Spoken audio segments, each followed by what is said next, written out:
It's a good morning to be able to see so many of you as we're right in the throes of summer, and it's good to know that we have air conditioning working in this building, because this building, when there's not air conditioning, gets very, very warm. And it's good to see so many of you who are here for like maybe even the first time. I don't know if you guys noticed or not, but Tim is here and there's a baby carrier nearby. So maybe there's somebody here for the first time. Yes? All right. Okay. So just a hint. There was a newborn born a few weeks ago, and she's in the building. There's also another newborn running around, and he's about 8 weeks old now, right? Yeah, and he's not running yet, but it's close. We have, a baby boom going on, as you're aware. We've had babies born, and we've got 2 more that we're expecting over the summer, a third in early fall, and then 2 more at late fall, early winter time frame. So God is at work among us. And so are the young married couples, all right? And some of the older married couples are, so we are grateful for the way that God provides in our church and the growth that is occurring. Quick thing for you, real quick.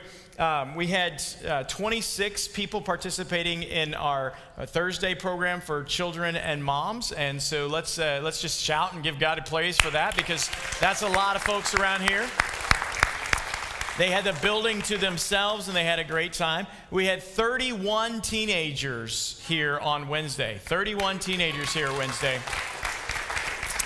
Keep clapping, and those of you who keep clapping, I need your help, because we have 4 adults for 31 teenagers in a 40,000 square foot building. And so we could use another set of eyes. So if you're able to help us on a Wednesday, you're like, hey, I could come up here during the daytime from 11 to 5. And we're not asking you to lead a small group. We're not asking you to, do any crazy games. I just need an extra set of eyes to kind of help, and somebody to be around in case we have need for a first aid kit. Because with 4 adults and 31 students, and we expect actually we will have more than that this next week, because we know of at least 8 who weren't able to make it last week who may show up this week. We need an extra set of hands because we're busy keeping up with them. So if you're able to partner in that way, just let me know. Would be glad to have you on board. And right now the air conditioner works on Wednesdays too, as well as Thursdays. And so we're grateful for that. So you guys keep praying, because we're going to give it a test this summer all the way through with all that's going on. There are many other things that are taking place. We've got new small groups that are started. Yesterday, we had a ladies' Bible study small group get started. And so, Barb, how many did we have there for yesterday? We had 8 present yesterday, and so there's room for more. And my hope is that you outgrow the room that they're in. 4 generations. We had ages across spanning 4 different, wow, okay. So we had folks from old to young ladies involved in that. So come on out Saturday mornings at 10 a.m. For that. We have a small group that has started on Sunday nights for our 20-somethings and 30-somethings, and really that's just kind of a hodgepodge group. So if you just want to go hang out with them, they'll welcome you, all right? They'll be glad to have you a part of it. We've got stuff going on amongst us in a variety of different ways. I've got a couple of special events I'll tell you about at the end of the message today. But we've been working through the book of Proverbs, and most of you, or many of you, were involved in a Proverbs reading plan with us. And maybe over the last 3 days or 4 days, you've noticed that your email box has stopped receiving messages. Maybe you noticed that your Bible app wasn't getting as many notifications as it had been before, because from the first Sunday in May all the way through the middle of this week, many of you were involved in a Bible reading plan, reading through the book of Proverbs with each other, and we did it over a 32-day period. Some of us did it all 32 days. Some of us did it 15 days. Some of you have done 31 chapters in 5 days. It doesn't matter that how that played out. Some of you started and stopped, and some of you stopped and started, and a variety of different ways. The idea was we wanted to take some time to examine what the wisdom is in Proverbs and how that applies to us in our day-to-day lives. And the principal idea is that we live in a world filled with talk. A lot of people talking about a lot of different things. And the Proverbs, there's a lot of talk, but the talk is backed up by action. it leads us to these places of understanding that not only should we be people who know the right things to say, but we should be people who engage in the right activities. So that way our understanding of what it means to live is to live in a wise fashion versus living in a foolish fashion. And the distinction in that is how we carry out our day-to-day activities. Not in what we know. Because most of us know the right answers. Most of us know more than enough information. What we lack is action in the right ways, in the right direction. What most of us fall into the trap of doing is knowing the right thing to do, but ignoring the opportunity to do it. Are you with me? It's not that we're so much like, I'm opposed to doing it. It's just that we ignore the opportunity. And so because of that, we have struggles in relationships, and we have struggles at work, and we have struggles with our finances, and we have struggles in our understanding of what it means to follow after God on so many different levels. The Proverbs addresses a lot of these different things. We took some time to look at how the Proverbs talks about the role of parenting. And if you read through Proverbs chapter 1 through 31, you understand that there's a lot of talk from a father to his son.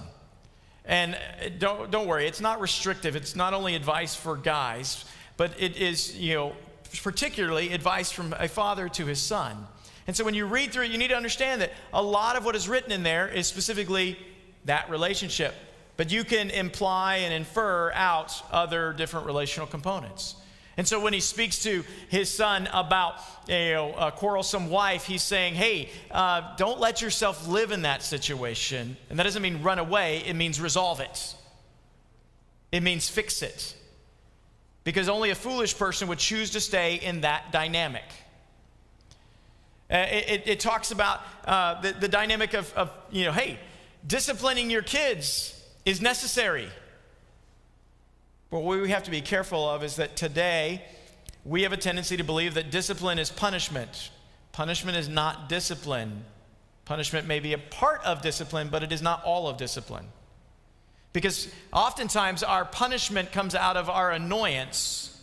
Our punishment comes out of our reaction to rather than our plan for.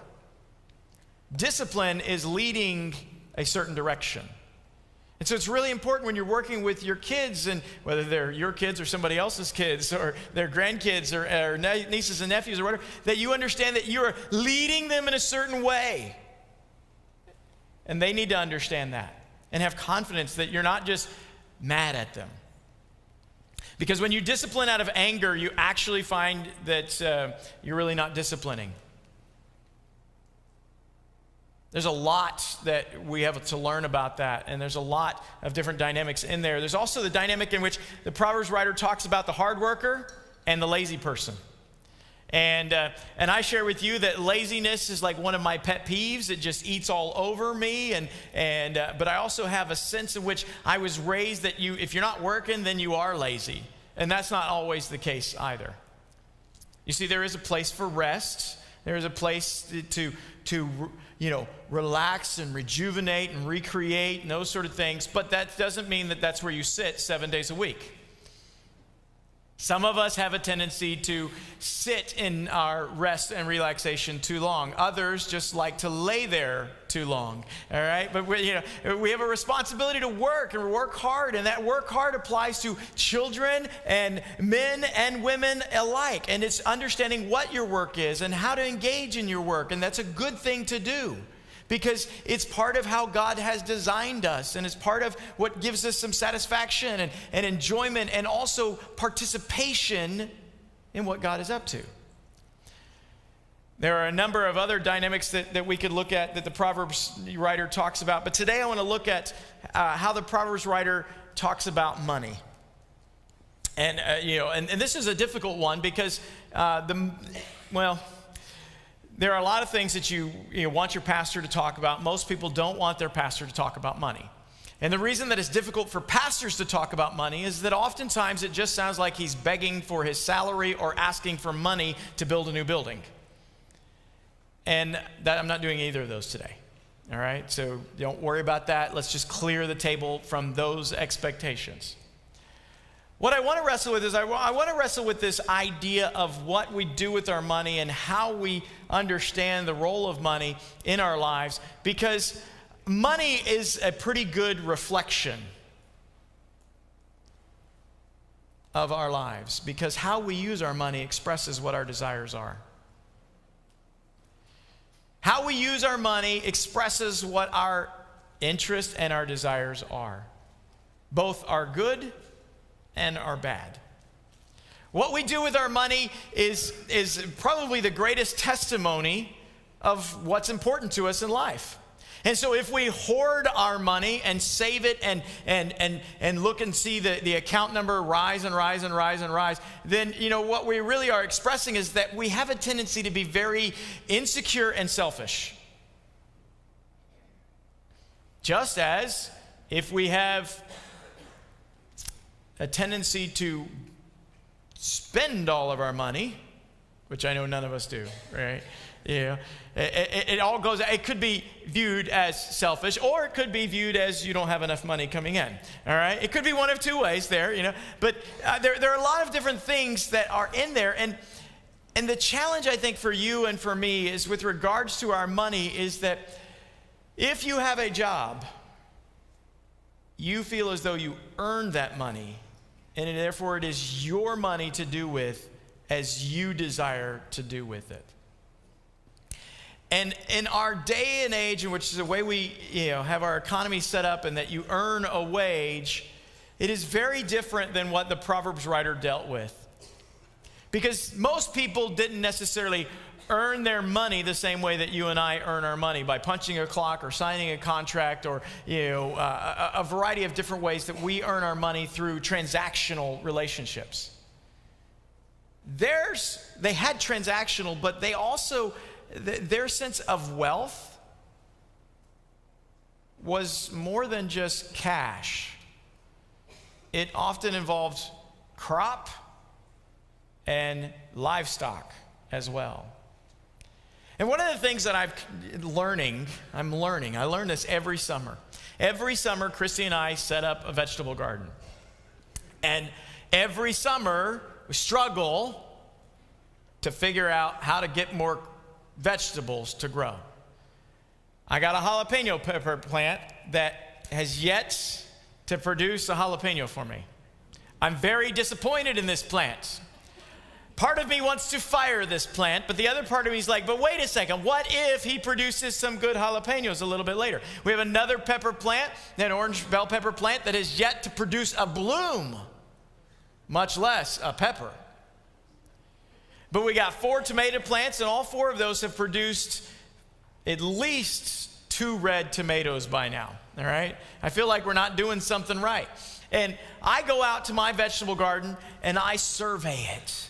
I look over it meticulously, right? This year we've got peas in our garden. First year that we've tried to grow peas, right?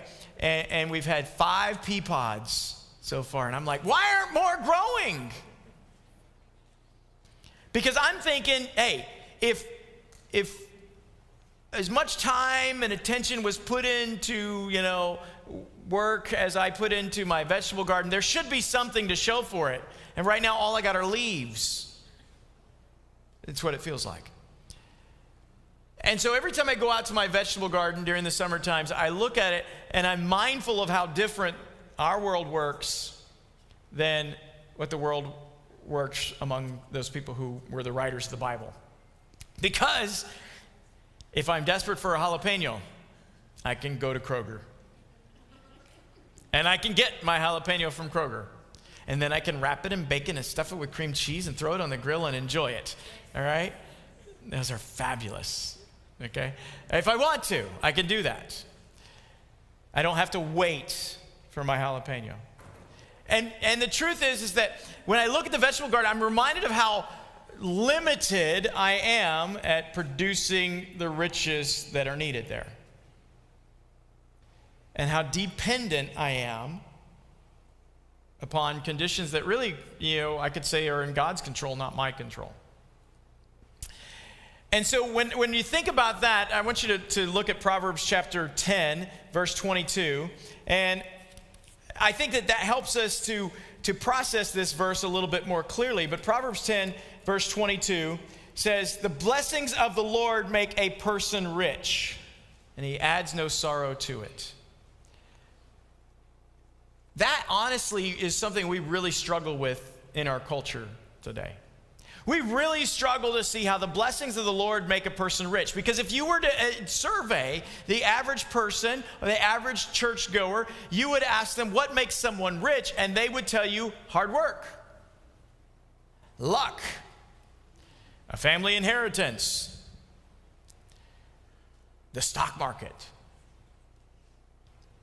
And it would probably have more to do with things that we can control ourselves than an understanding of God's provision. But at the same time, what does it mean to be rich? That's the other side that we have to wrestle with. You see, we define rich by how much cash we have, more often than we define it by the status of life, the status of life, how we're doing relationally, how we're doing in health, how we're doing in all that is taking place among us. And so when we read through the Proverbs and we wrestle with all these things, there's a lot to kind of work through and trying to make sense out of. But here's quite simply, the Proverbs, they talk about wealth and riches and treasure and poor and all those things a lot. But they're not always the way that we would define them. So we have to read them carefully. We really have to spend some time wrestling through it, trying to understand it. Because the Proverbs writer seems to indicate that part of our wealth is found in our wisdom. That wisdom in and of itself is a treasure to be sought after, obtained, and guarded carefully. The Proverbs writer wants us to understand that wealth is not just about what you have, it's about what you know to do and you follow through with it. So many different things in there. And let's just be honest, nobody likes to be poor. Nobody's signing up today, hey, if there's a line for the rich and a line for the poor, I want to sign up in the line for the poor. Any of you on board with that? Right? You're given the option, people are choosing the rich line over the poor line all the time. Matter of fact, there are some people who even fall into the trap of believing that even though they are poor, they are rich. And there are some rich people who are caught into pretending that they are poor so that they can get more riches when they are already rich. And the Proverbs writer actually speaks about that, all right? Proverbs 13:7, some who are poor pretend to be rich, and others who are rich pretend to be poor. But nobody really is like opting for, I want to be poor. The rich people who are pretending to be poor are hoping to be, left alone, or they're hoping to sneak in and gain more wealth, or a number of other things going on there. But very few people are jumping in for the poor line. Make me poor. Nah, very, very few of us are jumping in that line.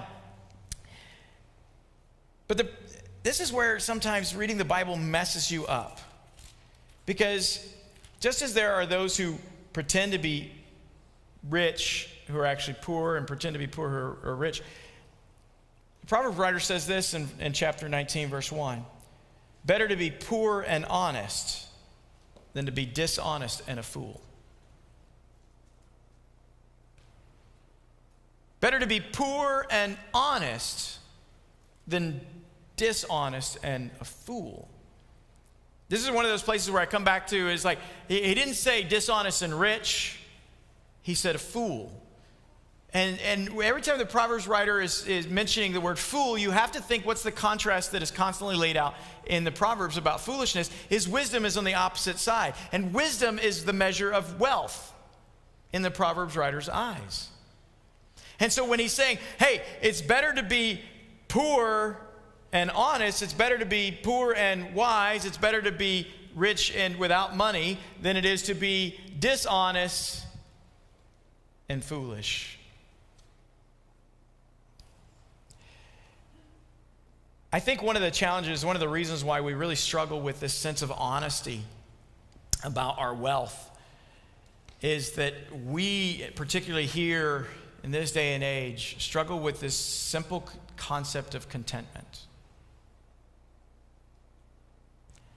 Most of us are not content with who we are.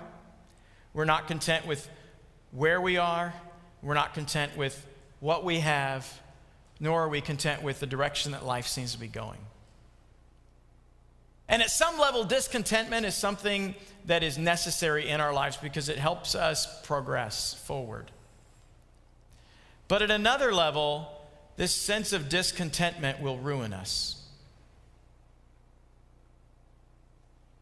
I speak as one who struggles with contentment, not as one who's got it all figured out. My contentment is, very challenged. Let me just put it that way, because there's a side of me which always loves just a little bit more, or thinks that we could have gone a little bit further, and so it's really struggling for me, a really big struggle for me to just let things be. Here's a saying out there that I hate, that many of you probably have used, but it just eats all over me because I go, but it's not. And it's simply, it is what it is. All right? I don't like that statement because that may have been what it is, but it can be changed. It could be better or it could be worse. It doesn't have to be what it is. It is what it is. No, we're not settling there, because oftentimes when I hear it is what it is, it's what people are just, it feels like to me, just giving up. Or, and I'm just like, no. That's what it was, but it's not what it has to stay in. And it just like, it eats all over me. But I recognize it's also a statement of contentment. And so every time I hear it, I wrestle with my own personal contentment. So you guys, please do me a favor. Don't everybody shake my hand and say, it is what it is, on your way out today, okay? All right, because it's just going to eat all over me, all right? But, check this out, all right? Contentment often causes us to struggle with what little we have. Little control, little resources, little influence, little opportunity, often causes us to struggle with that. Proverbs 16:8, better to have little with godliness than to be rich and dishonest. Remember, that dishonest thing keeps coming back up again and again.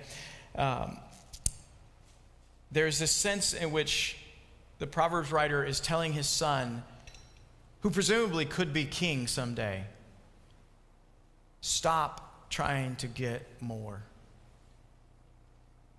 Don't seek it all. Slow it down, settle it down. Embrace what is. Because the contrast here is then to be rich and dishonest. Discontentment can lead us to dishonesty and manipulation and oppression.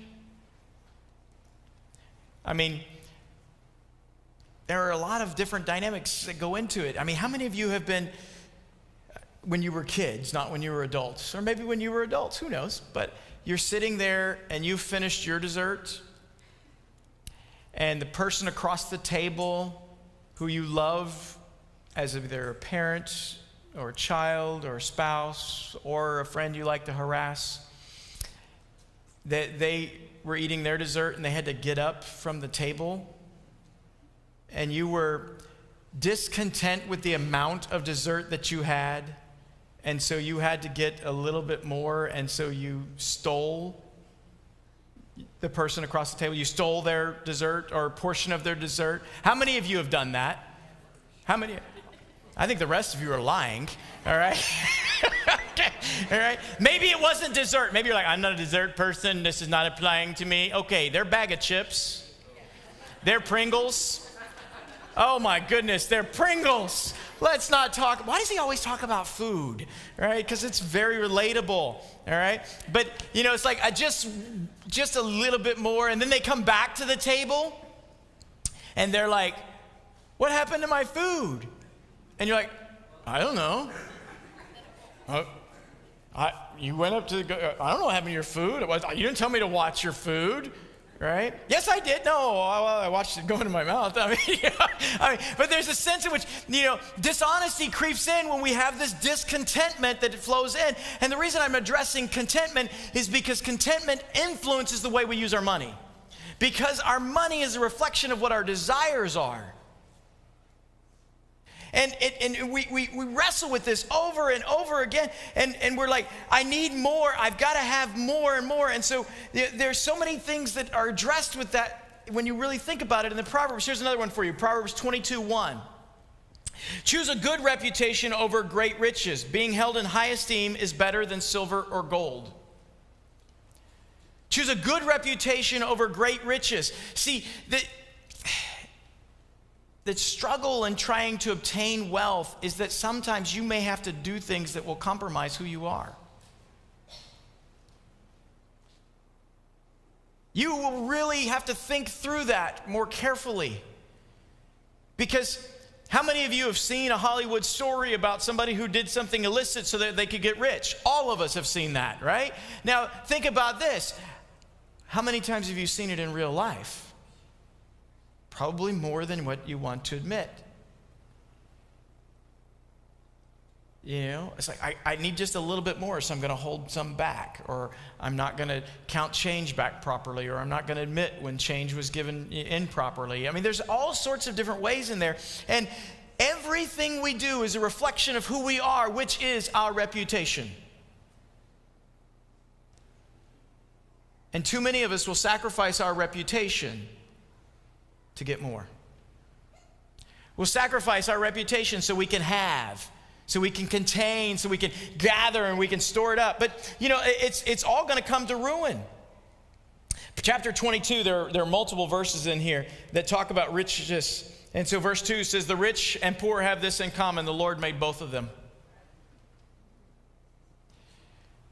One of the dilemmas that you and I struggle with, I think, is that as we gain in richness, we can see ourselves as different than.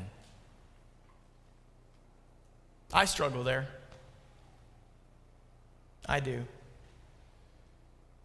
Beginning to realize that I'm really having a hard time with poor white trash people. I hate using that phrase.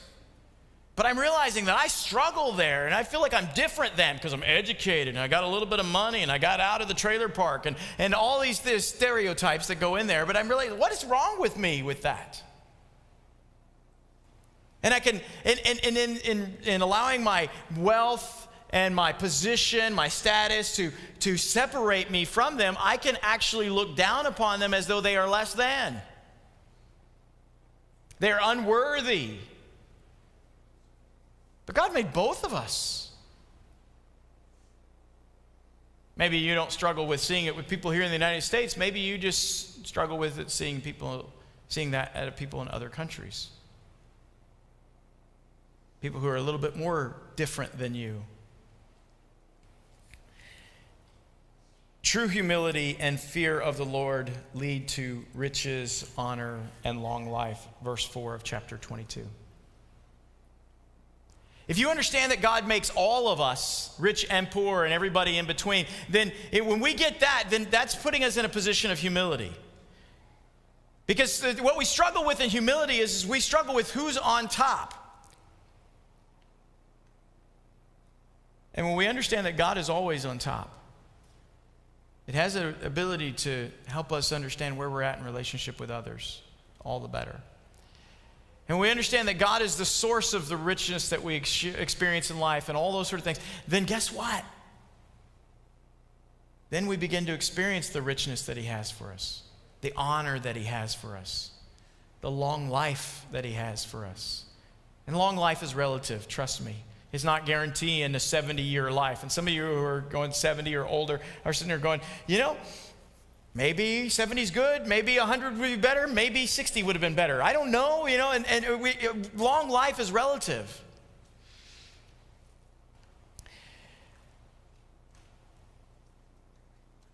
That leads us to this place of our discontentment often leads us to make choices that we don't fully understand the impact of. Verse 7 of chapter 22. Just as the rich rule over the poor, so the borrower is servant or slave to the lender. This is the one that's like, I don't like it at all. One, I don't like people oppressing others. But two, I don't like the idea that if I'm in debt, that I'm enslaved or that I'm a servant to. I just don't like it at all. And debt is something that is, it's tricky in the day and age which we live in. Because we're marketed debt on so many different levels. We have so many different ways to take advantage of debt so that way we can have something now that maybe we need now, or maybe that is something that, is really important to have now, but it carries with it a long-term deal that we didn't know we were getting into. But because maybe it wasn't so much I need it now as much as I gotta have it now, it actually ends up creating more challenges for us, and it causes us to become discontent with ourselves and with everything around us because we are unhappy about the cycle that we are in, because we don't seem to have enough money to take care of everything, and so therefore we go into debt, and next thing you know, we have to pay off that debt, and it seems like we can never get ahead. I won't ask how many of us are in that struggle, because there are a lot of us in that struggle, and it seems like a never-ending race. It's like, when am I going to get ahead? When am I going to get out of this? How am I going to get free from this? And that's why the Proverbs writer, he's not saying it's a sin. He's stating an observation. The borrower is a servant or slave to the lender.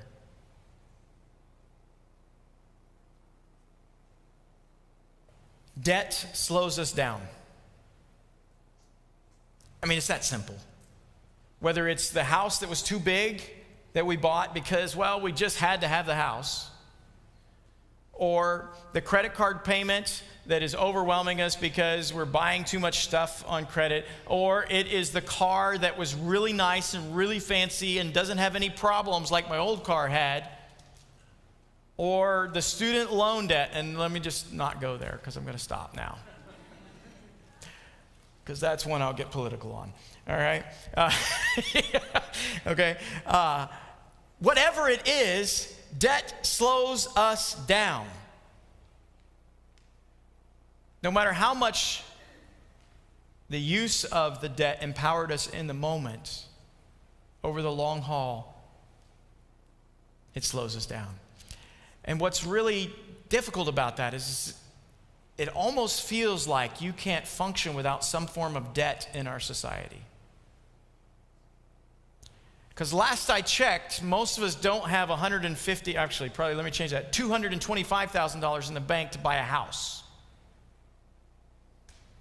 And if you can find a house in the Metroplex for less than $250,000, good for you, but you probably still don't have enough cash in hand to buy it. And it's probably not the house that you thought you were going to live in, because housing prices are shooting through the roof. But you know what else is going through the roof? Rent. And so, it's like, why do I keep paying rent if I'm going to pay the same in a mortgage price? And so it's like, you got to have debts to be able to function. When you're driving around in Texas, if your air conditioner doesn't work, you're tempted to buy a new car. Let me just say that try the $30 fix before you try the $350 a month fix, or the, more like it, $563 a month fix. Debt slows us down, and borrower is slave to the lender, just as you have to understand that if you're going to lend somebody some money, it's going to slow you down. If any of you have enough money to lend to a friend, a family member, or a stranger, let me just say, be ready for a headache. Be ready for a headache. Because the moment that you lend somebody money, the relationship you have with them changes. You now become their master, and they become your servant. And you wrestle with how strong of a master you will be. Well, they owe me $500. Should I set them up on a payment plan? Should I ask for it all at once? Should I hound them every day until they give it to me? Should I take them to court because they haven't paid me my money back? There's four different Proverbs, chapter 11, 15, 17, 18, 22, 26, and 27, 13, that address this issue of lending money to someone as a warning. It will make life harder. So those of you who are parents of adult children, remember that if you loan them money, it changes the dynamic of the relationship. And your love gets tested in different ways. It's not saying that you can't or that you shouldn't. It's saying you have to understand the complexity of the relationship. Because debt slows us down, whether we are indebted or whether we are the one guaranteeing someone's debt. Because if you've guaranteed someone's debt and you decide, hey, I want to go do this over here, wait, you can't because you have this anchor over here that's slowing you down. And the biggest thing that debt and lack of contentment, discontentment and debt, these two slow us down from being able to live out the generous life God desires for us to live. And the reason I know God wants us to live out a generous life is because God is incredibly generous. I mean, just pause for just a second. I want you to take an inventory. How many things in the last week have you done that have really kind of offended God or offended your neighbor? Got those? Okay, got that in your head? Now, take a deep breath. See how generous God is? He lets you keep breathing. When if you had done some of those things, you may have already struck them down, taken them out, wiped them off the face of the earth, called in the markers. But God doesn't act as you and I act. He's incredibly generous. And he longs for you and for me to be generous, particularly generous with the poor. Look at chapter 14, verse 31.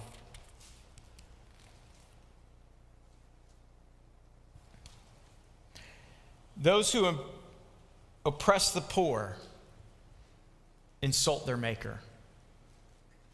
Man, we could just stop right there, talk a long time about that. But helping the poor honors God.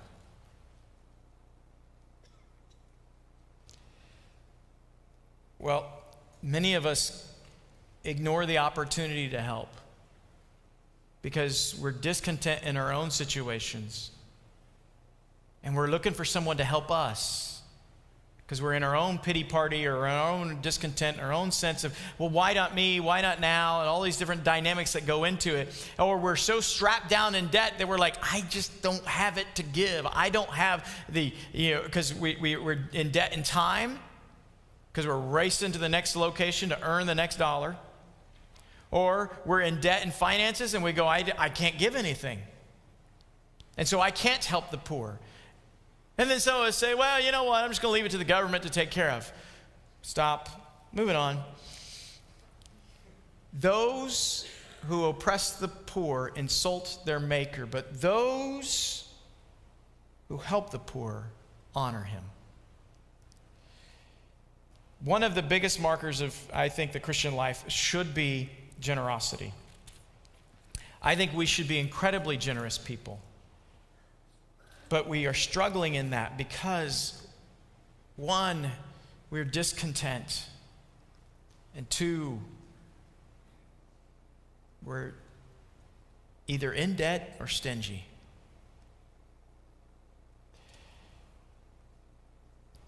Proverbs 19:17. If you help the poor, you are lending to the Lord, and he will repay you. If you help the poor, you are lending to God. What? How does that work? I thought he owned the cattle on 1,000 hills. How is it that I got to give God some money to borrow, right? And it's like, what? But he will repay you. You remember the back and forth about debt? It's like, what? It's like, I don't get it. I'm just telling you what the Proverbs writer has observed. There's a couple other passages that we could talk about and dive into. The truth is we could spend a whole lot of time on the way God desires for us to live based on reading out of the Proverbs. But we brought the reading plan to a close. My hope is that you have really wrestled through some of these things that you observed. And if you didn't read through it, jump in, pick it up, read it. There's 31 chapters. You can read one chapter a day. But on this idea of generosity, I want to read this one more verse for you here. It says, "Blessed are those who are generous because they feed the poor. Happy are those who are generous." You see, in some translations, the word blessed, they just put it as happy because it more aligns with the way that we understand what's going on. How about this? Satisfied, content, whole, and happy are those who are generous. Generosity is easy when we are satisfied, complete, and whole. Here's some action steps. If you didn't catch them while I was going through, I'm going to just do a quick recap. Check your attitude. When it comes to money, when it comes to your position in life, when it comes to how things are going for you, do you see yourself as content or discontent? Are you overly proud or are you humble in a right relationship with God? 2, seek first God. And some of you are like, well, I should do that before number 1. No, check your attitude, because then that helps you understand you need to seek God. Because if I tell you to seek God, you're like, check, got that down pat. No, check your attitude. How's that doing? Are you truly in that place where, number 2, you can seek God? Jesus said, and it's recorded in Matthew chapter 6, seek first the kingdom of God and his righteousness, and he will give. He will add. 3, practice generosity. Practice generosity. Practice it in your worship. Make your worship generous. Practice it in the spontaneousness of life. When you see a need, step in and help out with the need, and practice it in a planned way. Have a systematic plan of how you can be generous and what way you can be generous. Look for the opportunities to live out the generous life that God has given to you to share with others. You see, because another thing Jesus said, and it's recorded in John 10, I've come to give you life and life to the fullest, life abundant, life to the full, so that you can, and Jesus didn't say this, but the implication is so that you can share it. Number 4, this is probably another one of those practical steps. Eliminate debt as often as you can. And that may mean delaying the purchase.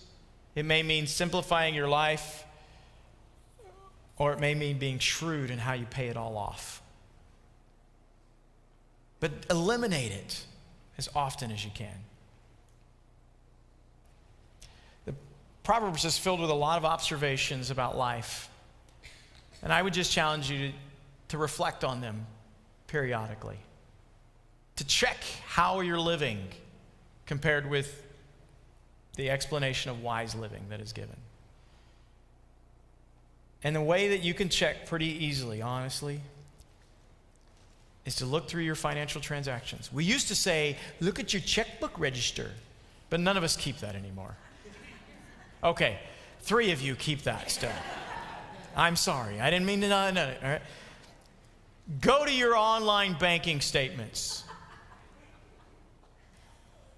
and maybe even download it. My bank has this feature on it that it's called a money map, and it shows me where I spent my money. And the amount of money I spend on food sometimes embarrasses me. But then I look in the mirror and I don't feel too embarrassed because I realize that food's just really expensive. But you got to think through it. And the way we use our money is a pretty good reflection of what we desire. Do you really desire God? And I don't mean that as a guilt trip. I just mean that as an honest question. How generous are you? Some of you are going to be like, man, I give a tithe. What's the big deal? Look, if you read through the Bible, you'd come to understand that tithing is a measurement that many people would consider to be a starting place, not the end of generosity, but the beginning of it.